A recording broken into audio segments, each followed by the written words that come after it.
ఇవాల్టి special recipe KFC bread. ఈ KFC బ్రెడ్ని చేసుకోవడానికి ముందుగా 4 బ్రెడ్ స్లైసెస్ని తీసుకొని ఇలా ముక్కలుగా కట్ చేసుకోవాలి. తర్వాత ఒక ప్లేట్లో కార్న్ఫ్లేక్స్ని తీసుకొని చేత్తో కానీ లేదంటే మిక్సీలో కానీ వేసుకొని క్రష్ చేసుకోండి. ఇప్పుడు ఒక బౌల్లో 1 కప్ మైదా పిండి, హాఫ్ టీ స్పూన్ కారం, half teaspoon garam masala, రుచికి సరిపడా ఉప్పు, హాఫ్ టీ స్పూన్ మిరియాల పొడి, హాఫ్ టీ స్పూన్ ధనియా జీరా పౌడర్ వేసుకొని ఇప్పుడు ఇందులో కొద్దిగా వాటర్ని వేసుకుంటూ పిండిని జారుగా అయ్యేలా కలుపుకోండి. ఇప్పుడు స్టవ్ పై ప్యాన్ పెట్టుకుని డీప్ ఫ్రైకి సరిపడా ఆయిల్ వేసుకోండి.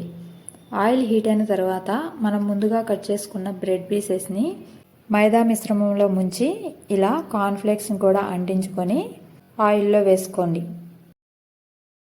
అంతేనండి, కేఎఫ్సి బ్రెడ్ రెడీ అయిపోయింది. క్రిస్పీగా చాలా బాగుంటాయండి.